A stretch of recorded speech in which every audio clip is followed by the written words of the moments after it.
Did you like it? So I spent 11 nights playing. Welcome, dear readers, to Cover My Ass, where baffling books are reviewed but not read by yours truly. My name is Khaki. And I'm Kay, and remember, we only judge a book by its cover. And we find ourselves once more amid the towering stacks of your library, and Kay, it's nice to be back. Oh, good. You look better now. Yeah, thank you. Thank you. How's the vision? It is improving, in fact. So it wasn't quite just a diet. So I listened to last week's episode. Yes. And I've got to say, I was a little miffed that that's how I discovered that in the previous episode, a cartoon manifestation of the cartoon DNA ribbon from Jurassic Park, the book of the novel. That's the one. Manifested in the real world, and in exchange took over you. Yes. Well, sent me to hell. Oh, how was that? Not great. As you recall, I remember waking up with a terrible nightmare where I was on a train with no headphones and people wanted to talk to me. I've taken the liberty of bringing the interrogation chair out of the visiting center. Would you just take a seat over here? Well, and just no. I just want to make sure that we can clear what's the air. What's with the leather straps here? Yeah, well, they're more comfortable than the iron clanky manacles. Do you want those again? The lampshade and let me know there. if it's too tight. There we go. And this is just for your. This is all for your comfort and just to make sure. Okay, so is the light too bright in your eyes? It's better than having that other light. I'll turn it up just a little bit. That other swivel light over there, which seems to have an exposed light bulb with the. Oh yes, that should be swinging back and forth. Hold on, I'll just give it a wee push. Oh, good. So now we've got the sinister shadows. I thought that was going on top of my head, but it's like. Oh no, we haven't reached. No. This is just an informal query. So if I could just hold on, I'm going to slip this onto your finger.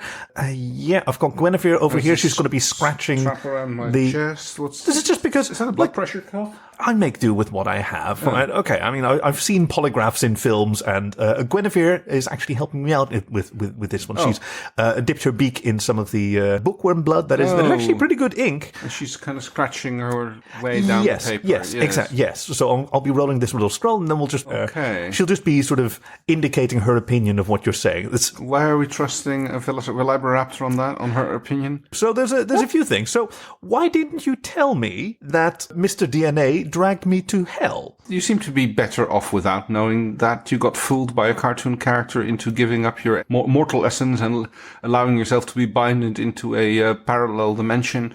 Meanwhile, your erstwhile host basically taking over your non-metaphysical being and manifesting in the real world like that. It seemed a little bit embarrassing. Okay, that's your excuse for everything. Literally. That whole, I've heard that. You spill something, and it's like, I think you were better off not knowing this existential horror. So, generally speaking, that's true.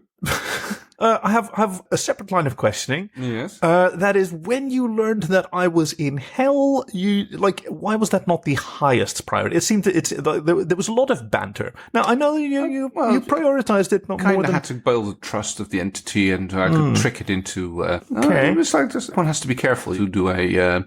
let's call it a disenchantment the proper way. If you rush disenchantment? What's more a banishment, really. Oh, yes, the summoning grid that you mentioned. Yes, don't mess with that, okay? Not even if you think you have a really good reason, just don't. No, I understand that. I have, in fact, cross-referenced that with the Dewey Imperial System. Isn't that a thing from the Laundry Files? Might be. I think it's literally something from the Laundry Files. Yeah, it's by Charles, and you just felt that was a thing that you could just mention without properly crediting Mr. Stross for his literary innovation. To be honest, like Strike 3, containment grid is not necessarily just by him. No, but if you type in the word summoning grid on the internet, that is literally what you... Yeah, I never tried that. Okay, so I find these answers very, very plausible. Good. So I'm glad to see that the interrogation chair is ultimately a net positive influence on our friendship, where we can just hash things out. As long as those things aren't my fingers. Let me just unstrap you here. Oh, thank you. There we go. You can keep the chair. I can get you some cushions. It reminds me a little bit of Too Much of Old Sparky, so I think I'll just go and settle in my usual... Old Sparky? Yes. Is that an electric chair? Yes. What a horrible euphemism. Well, yes, but that's what was the electric chair from the New York Upstate Penitentiary, I believe. It's from the Sing Sing. Was that the New York one? Sounds about right. Yeah. On top of Old Sparky. All covered with electrodes. Yes. Yeah. Well, that's a horrifying idea, but that is kind of appropriate because this week's book is rather on the macabre side again. It's more demons. Your previous experience with Summoning Grid, Charles Stross, and my recent experience in Hell has instilled in us the necessary expertise to competently review this week's book. Well, competently. Okay. So what do we have in store for our readers this week? This week's book is by Louise Katz, and it's called Myfanwy's Demon. Did I pronounce that correctly? Is it Myfanwy? Myfanwy, yeah. It is actually the way it's pronounced, the way you spelled it for a change. Cool. Well, okay. The thing about Welsh is that it is spoken the way it's spelled. You just got to know the spelling and the pronunciation. How did they do that before they got the Roman alphabet or whatever it's called? I don't know what they used before the Latin alphabet. I know that the Gaelic peoples, like they had their own sort of runic derived script, I think, but they quickly adopted a Latin script. Although the Irish did this weird thing where they have like a 22-letter alphabet, and like 4 of those letters are digraphs. So they don't have a letter V, they have a letter BH that is pronounced V, which is, like, isn't it a little silly? Like, they wouldn't have needed the digraph BH, which is a single letter made up of 2 characters, if they just used the letter V, which you could totally do. Yeah. Now, of course, Welsh has a bunch of digraphs as well, but those are for sounds that aren't in the alphabet. Otherwise, the double L, the double D, for which which at the time, I think English was still using the thorn and the eth for the could be. It is the velar fricatives. I think they're called the th sounds. Yeah, but ooh is like a vowel, and it's the one they use a W for. Yeah, it's just interesting to see how many how languages, and especially the written form, develops as soon as they get in touch with the Latin alphabet.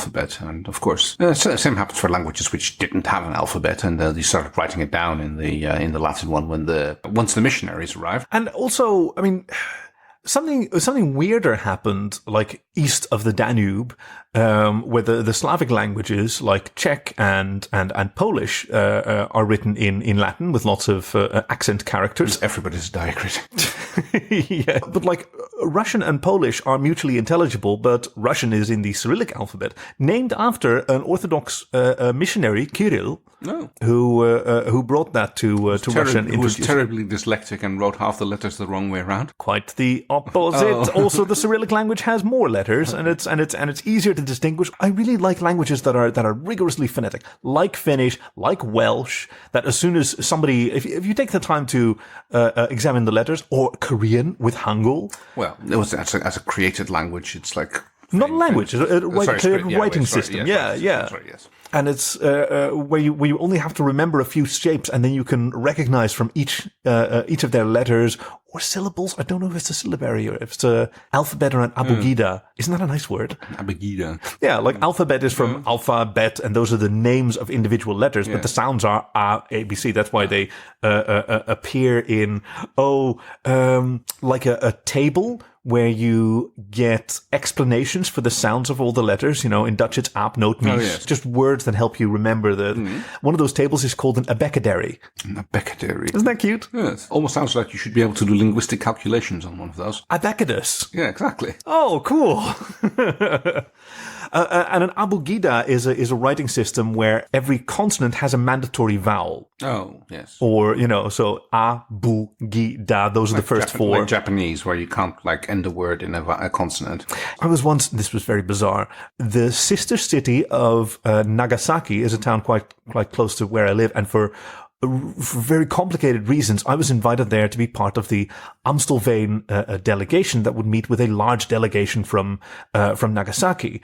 And this was like the mayor of Nagasaki and several professors and lots of journalists and scientists and some school children. So, and I was in university at the time, but that was close enough, exactly. And and the Japanese kept calling Amstelveen Amsteruvenu. Yeah. So, obviously in Japanese and a lot of Asian languages, you only have one l or r sound, but apparently they couldn't imagine clustering that with a V. Yes. But I guess we have that with our languages as well. Shall we have a look at the cover of this week's book? Good Lord, yes, that's a good idea. Yes.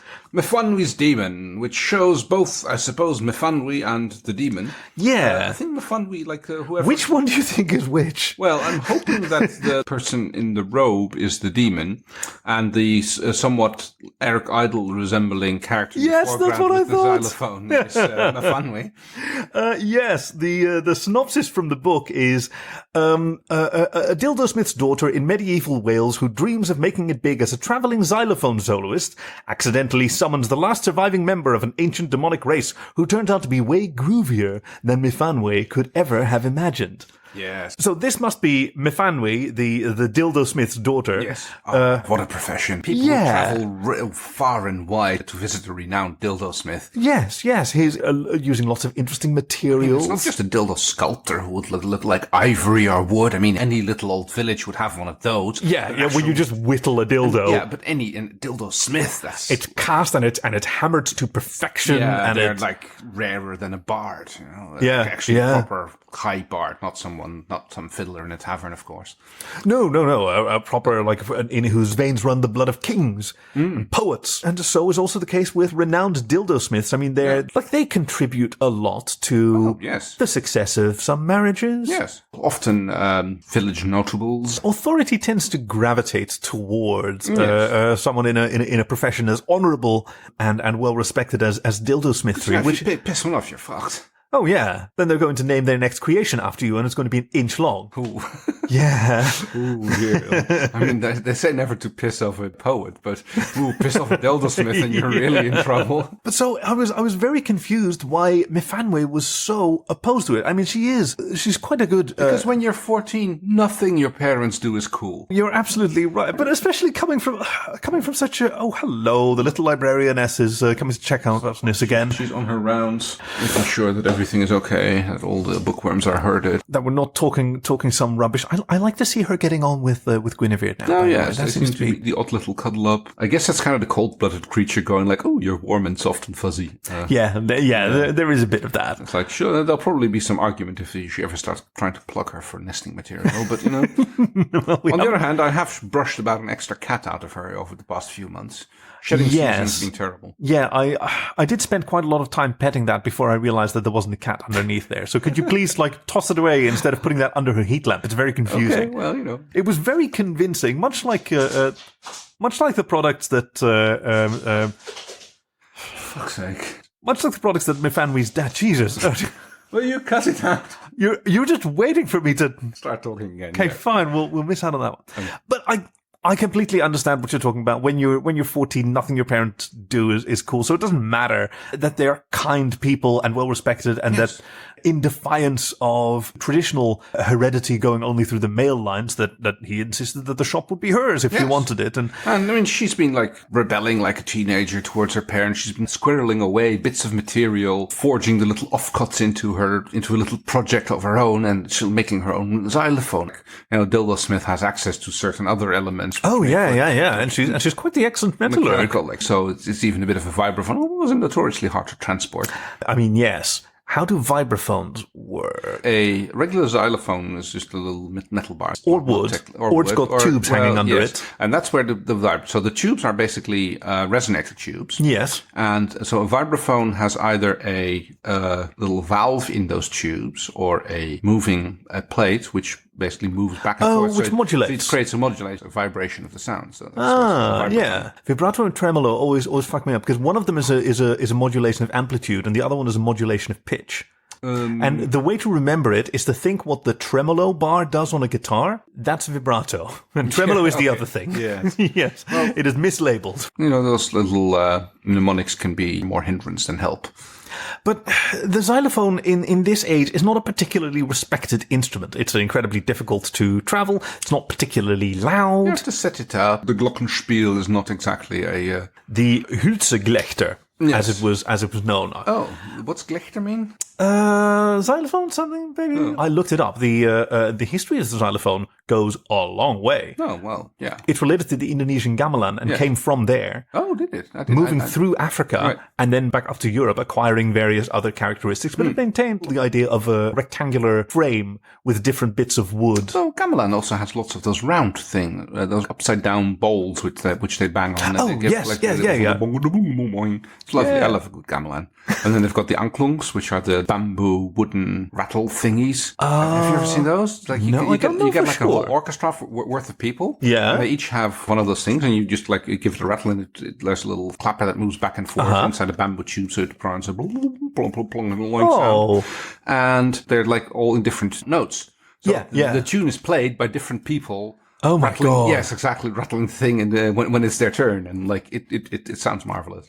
Wow, now that's teamwork. Yeah, absolutely. It's like having a triangle orchestra. Pretty much. Which you can condense essentially down into xylophone. Well, if you kind of want to. I mean, it's not in French. It's called, and this is my favorite, claquebois. Oh. Yeah, clacky wood. Yeah. Yes. Oh, that's very cool. Isn't that nice? Yes, it is.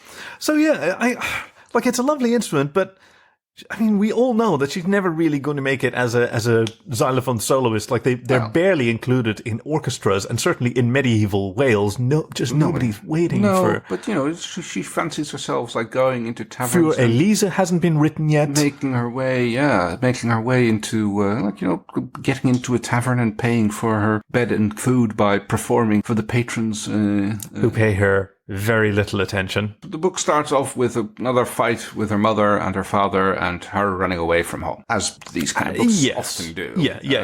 The call to adventure. Another minstrel has wandered through the village a few days before, and her head's been filled with tales of the road even more than it had before. Oh, yeah. She's decided, like, this is the moment, no more 12-inch pink ones for me or my mother, I'm leaving now. Yeah.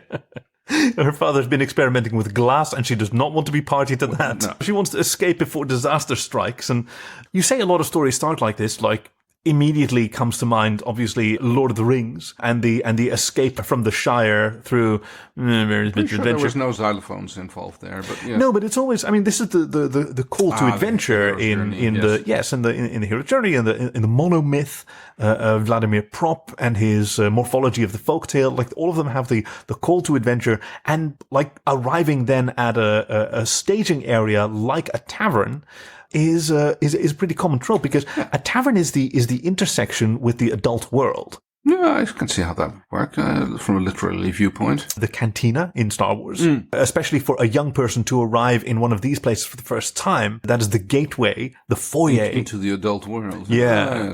Where they always have to acquire something of a guide. Han Solo or Aragorn, or in this case, I mean, yes, you mentioned that you thought that was the demon on the cover. Yes. I beg to differ. I think that this was one of the Morwinion Hayarn, one of the Iron Maidens, the sort of witch coven that has been traveling through this region and happens to be in the same tavern where Myfanwy was, gloriously failing at something that the Iron Maidens, all crones of great skill and wisdom in herbs and mysticism. Yes. Well, and what are they doing in the tavern again?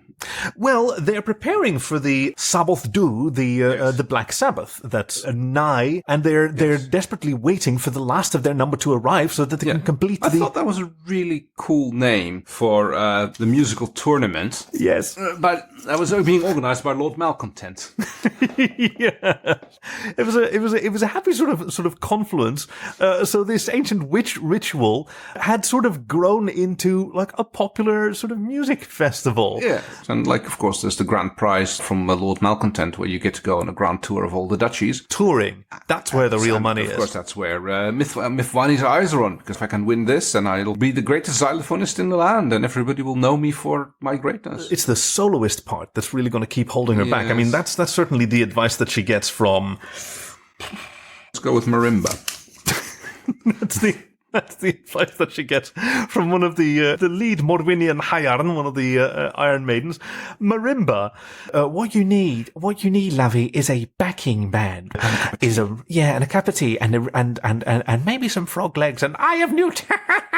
No, just kidding. We don't really go for that sort of thing anymore. But anyway, what you need is we need the rest of the percussion section. Yes. And she's not wrong. No. I mean, like, you do need a good bass beat. They hadn't invented the upright bass yet, so you're going to have to do with a bodhrán, or actually, that's more an Irish. Oh, it's Gaelic. I mean, I'm pretty sure they called it something else in Wales, but... bodhrán is the drum that you lay on your lap, and you have the two-headed pointed stick with your pinky and your thumb.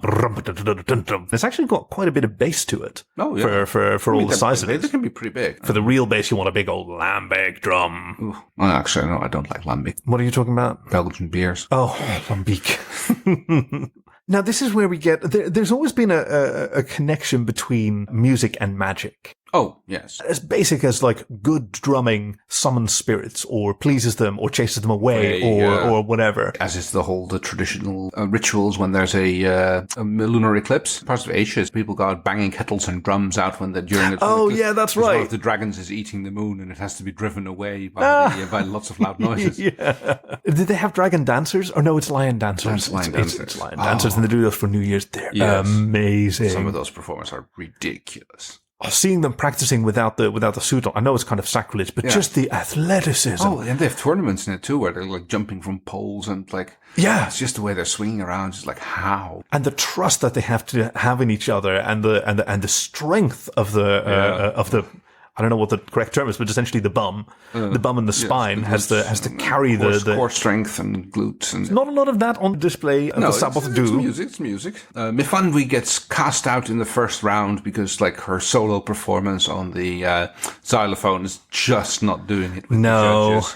It's very X Factor-ish, and she gets like it's like well, they don't have they don't really have the buzzers to knock them out, but like there's the pots and the kettles they bang. It's like it's very displeased. Like, boo, rubbish. She's like thrown out, which I thought narratively was quite good. Again, the hero has to overcome their thing, and now they have to go out and either learn something or find a guide to get them to grow. She's not actually thrown out. She's booed off the stage, and then she kind of just skulks out of Lord Malcontent's castle, has a little cry out in the forest, and starts playing her instrument. While her xylophone softly weeps. Of course, it's been jostled around a bit, so some of the bars have gotten mixed up, and while she's playing one of her usual sad ditties, it turns out like she manages to hit on a secret chord that had been... that David played and it pleased the Lord? Well, no, there was not much Lord pleasing in this one.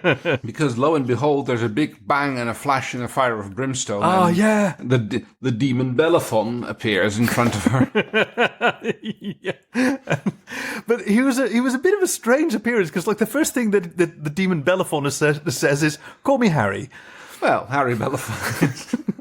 Because she has accidentally turned her xylophone into a Abacus-Diabolique. Yes. Oh, that's what you get when you like mess them up and put them a little too far down the scale. Yeah, she was playing the forbidden notes. Turns out they were like, it's more the forbidden chord, I suppose. I mean, the notes have always been. Why do I sort of talking like you? I don't know. I noticed that you. Should we do the rest of the podcast like this? Yes, the Abacus-Diabolique. Call me Harry, and it's like, thanks for getting me out of that pickle. Yeah, apparently there's a bit of backstory.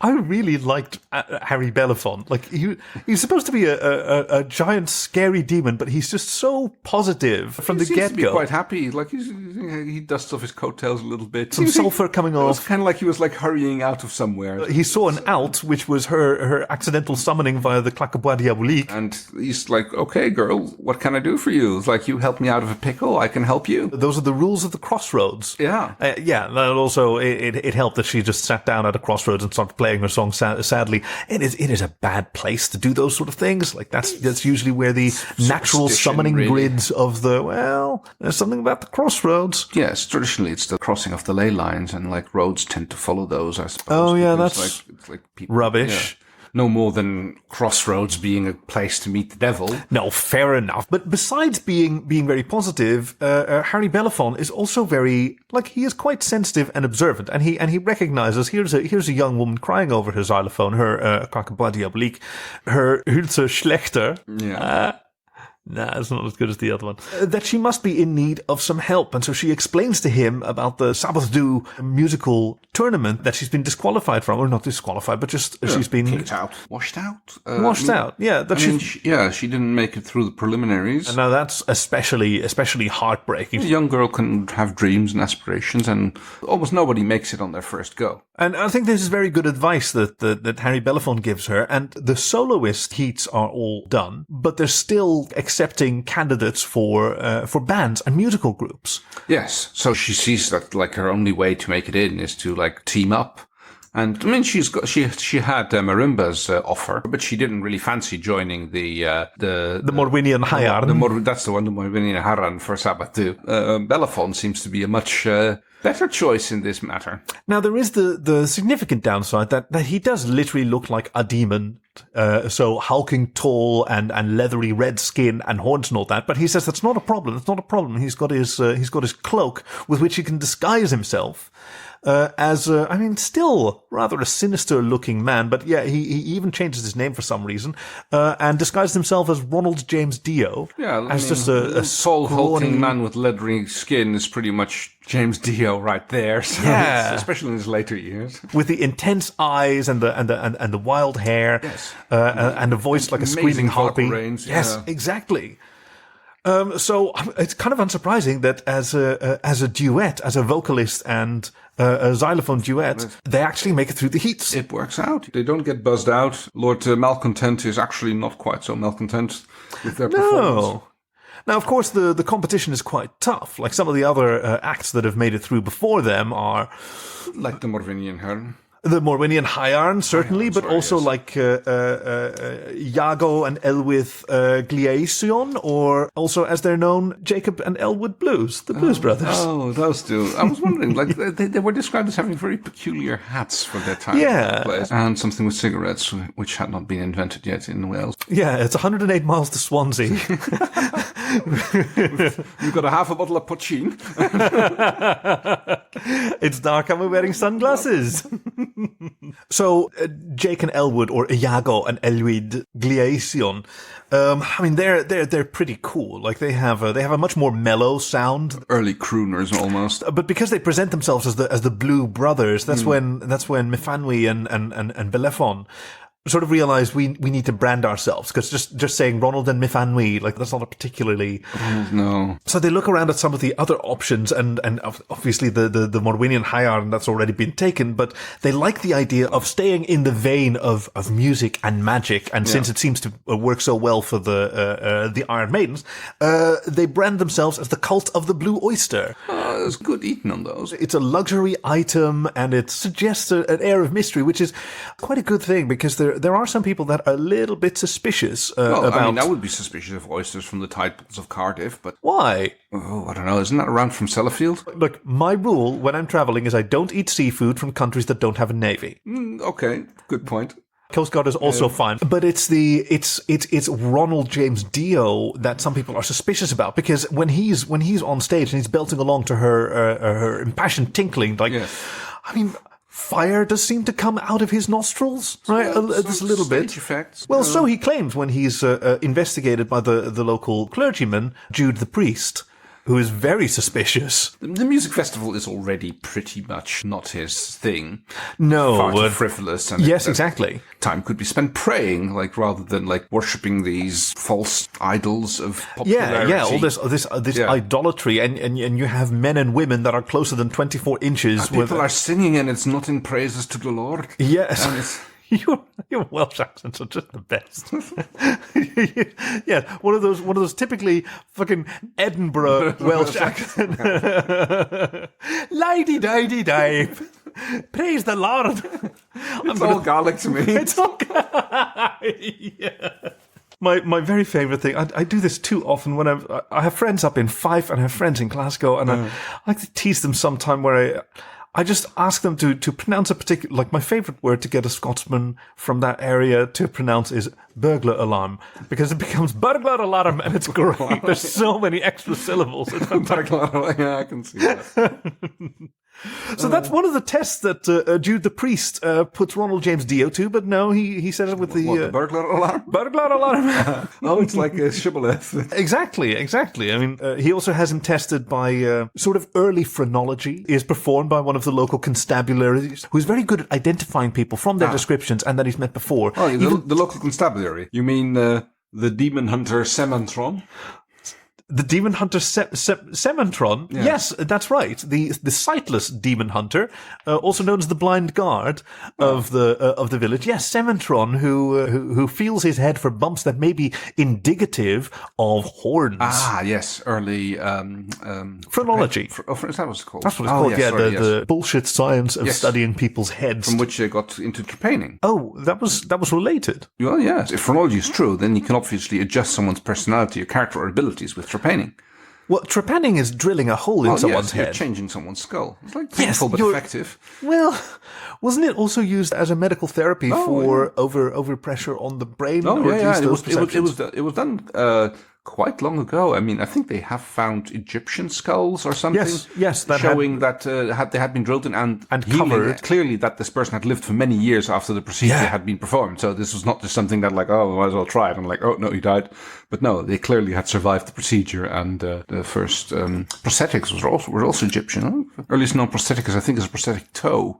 Which was like, turns out toes are really important. You go like, they're just these wiggly things at the end of your foot. But if you're missing your big toe, that makes walking incredibly hard. So yes, one of the earliest known prosthetics is a big toe. I think it was Egyptian. I wonder how they. Oh, okay. It must have been some sort of like sandal. It was literally a wooden toe with some straps. So after the supposedly experienced and trained phrenology by Sementron, the blind guard, he's also given the old sniff test by the likewise sensory deprived but very keen-nosed African feline, the deaf leopard, who is his constant companion. Who's been like sleeping his way through the concert because like, it does nothing for him. No, it's just like much like the little librarianess, it is lost on him. It's definitely a case of the blind leading the deaf here in the case of these two. But that one's a very, very close call. Oh, yes. It's only like Myfanwy who distracts him by wafting elegantly over him or something. As a dildosmith's daughter, the mallets that she uses for her xylophone, they are full hammers. So they do have a little claw side, which the leopard turns out to absolutely love to be raked with. That scene, I think that must have been my favorite one in the book.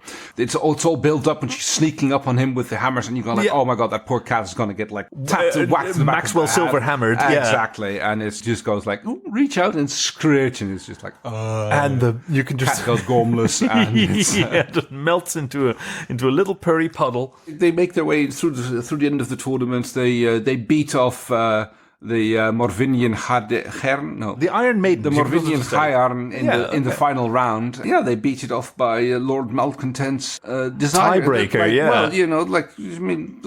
Myfanwy like beating off and being a dildosmith daughter. There's like I didn't make that connection. I mean, she has a slight advantage in this department. I mean, some people would call it like judge interference, but when the judge is the local lord, it's not as if Jude the priest about giving a man happy ending.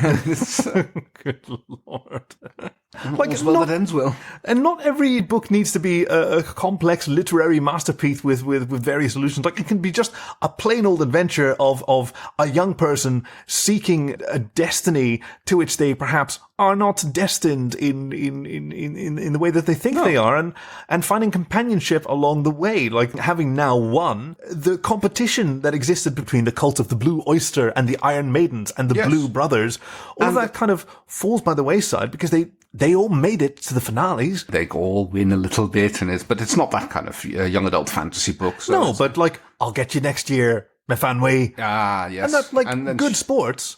And off they go, and like I've got a gig up in Swansea. Yes. Would you want to open for us? Because now, like the cult of the Blue Oyster is kind of a big deal. So if you want to open for us, then maybe we'll open for you next time. We played the circuit, and Myfanwy and Ronald James Dio now making their way in the world as the winners of the Sabbath Do. She doesn't quite get the solo tour that she was hoping for, but at least she gets to be the musician to Dio's vocalist. Shouting, exactly. I mean, she's writing them. He loves performing them. Off into the horizon. Welsh horizon. It's like Welsh particularly hilly. It is kind of hilly, isn't it? Yeah. It's a lovely undulating country. There's the Here Be Dragons, I believe the phrase was on the map. Was that the case? Is that where it's from? Wasn't the Welsh dragon? I mean, I know that the it's on their flag and exactly. it's the national So animal. I'm pretty sure there be dragons there somewhere. Yeah.